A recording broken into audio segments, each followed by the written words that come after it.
Muito bom dia! Hoje nós vamos falar sobre uma doença que muita gente associa ao tremor, mas vai muito além disso, a doença de Parkinson.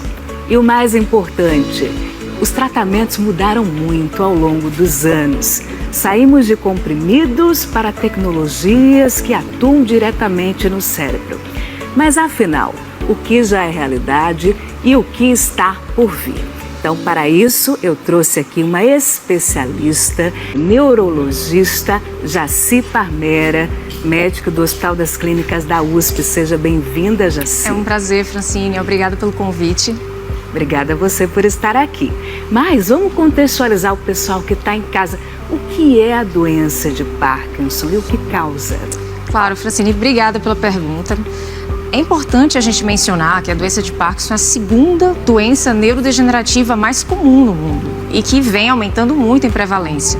Então é uma doença neurológica crônica, comum, não é exclusiva de idosos, afeta pessoas com diferentes idades, mas claro, aumenta em prevalência acima de 60 anos e é uma doença neurodegenerativa que a principal característica, mas não a única, é que algumas células de uma região do cérebro terminam vindo a diminuir em quantidade e essas células são produtoras de uma substância chamada dopamina, que é muito importante para os movimentos. Excelente. Então, a doença de Parkinson não é só uma alteração nos movimentos, mas essa é a principal característica, que a gente vai conversar um pouquinho sobre isso. Maravilha, mas agora vamos trazer o tratamento, né? Claro. Que é a pauta de hoje.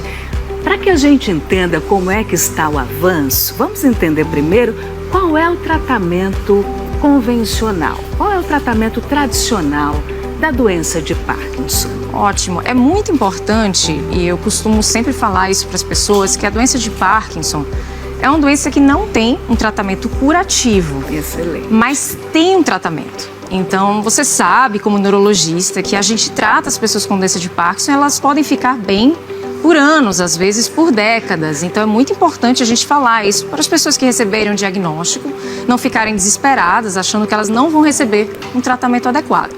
E o tratamento, o mais importante, é ele ser muito centrado no paciente, individualizado. A gente sabe aí que o carro-chefe desse tratamento é repor a dopamina, e isso a gente chama da terapia dopaminérgica.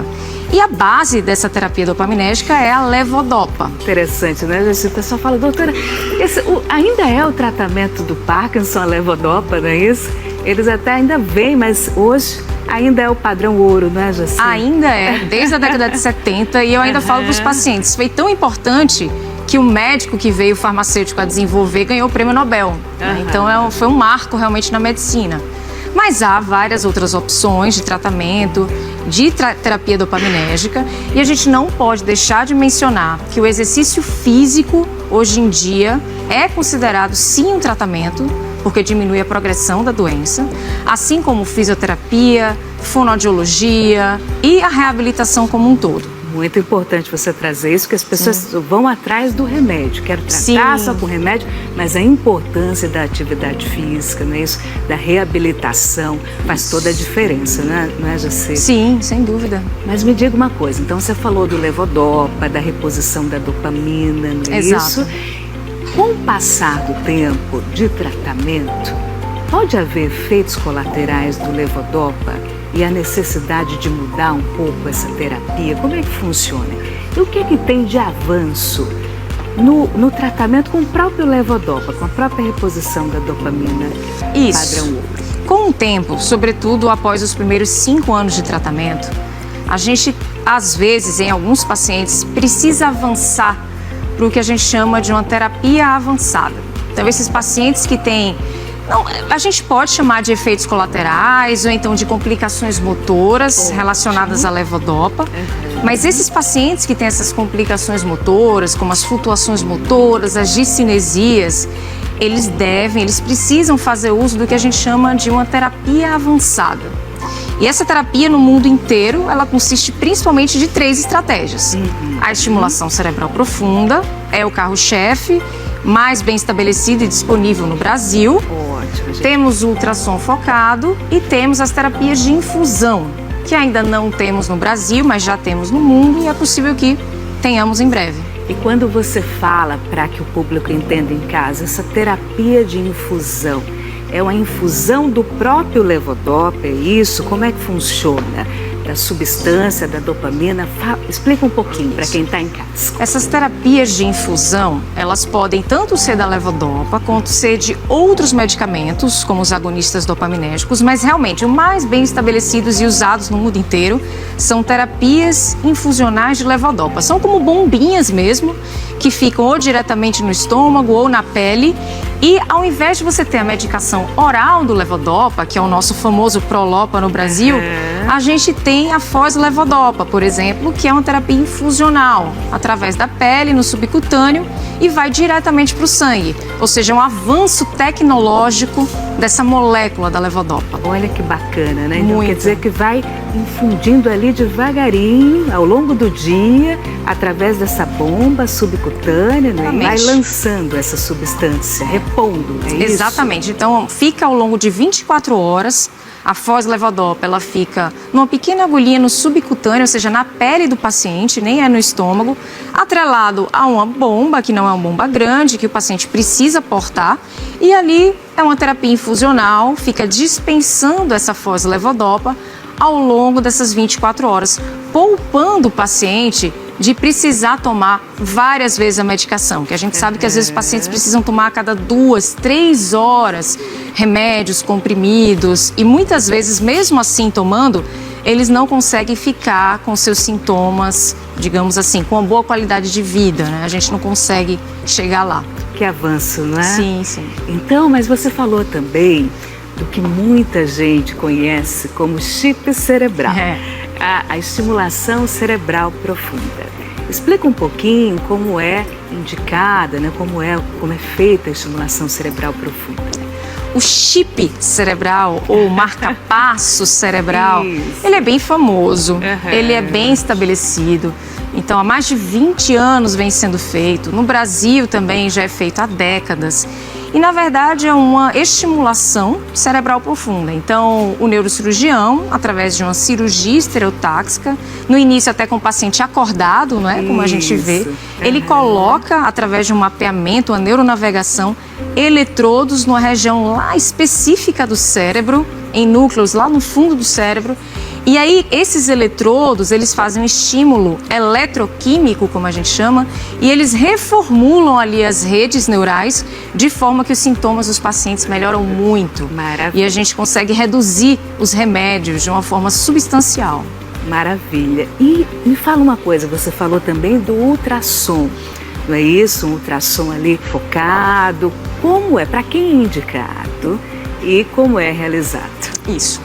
O ultrassom focado, né, que é o HIFU, que a gente também pode ter ouvido falar assim, ele é um ultrassom focado de alta intensidade. É uma técnica bem mais nova, começou lá em 2016 e não é exatamente para todos os pacientes. No momento, o mais bem estabelecido para ele, a indicação, é para pacientes com Parkinson que apresentam o tremor.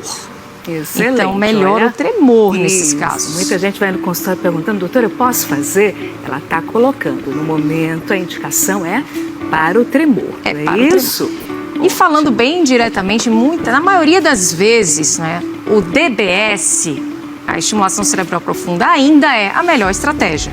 Mas para pacientes que não podem, por alguma contraindicação, ou mesmo que não desejam, o ultrassom focado é uma boa opção por ser bem menos invasiva, embora seja um procedimento cirúrgico, embora não haja nenhuma trepanação, ou seja, o paciente não precisa nenhum corte, não precisa colocar nada dentro do crânio, digamos assim, e aí ele vem a melhorar do tremor. Porém, os outros sintomas, o ultrassom ainda não consegue aplacar. Então é muito importante a gente entender isso. Maravilha. E agora, eu quero te perguntar o que muita gente vem me perguntando. Eu tenho certeza que você está recebendo mensagem nas suas redes. Sai uma notícia recente sobre o uso de células-tronco lá no Japão, no tratamento da doença de Parkinson. Aí eu queria que você explicasse um pouquinho para quem está em casa. Doutora, eu tenho Parkinson, vale a pena pegar o avião, ir para o Japão e fazer esse tratamento? Ótima pergunta, muito importante você ter mencionado. Isso saiu nas redes e vem sendo muito mencionado por conta de uma notícia atual que no Japão esse tratamento aí foi aprovado. Embora, gente, é muito importante a gente saber que isso já vem sendo estudado desde a década de 80. Então, era estudada células-tronco com células de embriões. Os primeiros estudos não mostraram muito benefício. O que é legal nesse estudo do Japão, que é muito promissor, a gente está animado a respeito disso, é que, na verdade, eles usaram células do sangue e da pele e aí eles mostraram benefícios, porém, em 8 pacientes apenas, o estudo é muito pequeno, um estudo que a gente chama de fase 1-2, gente, é aquele estudo que ainda não chegou na fase mais importante, que é a fase 3. Só que, pelo aspecto do benefício, pela importância e por umas circunstâncias do próprio Japão, eles terminaram liberando e dizendo assim, vamos avançar ainda mais, vamos logo para a fase 3. Então, é algo promissor, mas a gente precisa dizer que ainda é algo muito inicial e que não é um tratamento que cure os pacientes. Isso é muito importante. É um tratamento sintomático. Houve melhora dos sintomas, mas Parkinson é muito mais do que apenas a falta da dopamina, que é o que essas células fazem. Então, são células que a gente chama células-tronco, que se transformam em células que produzem a dopamina em uma região do cérebro. Mas vai além disso, e daí, né? Mas o Parkinson é bem mais do que isso, é uma doença complexa e por isso a gente ainda precisa esperar, embora a gente está muito animado.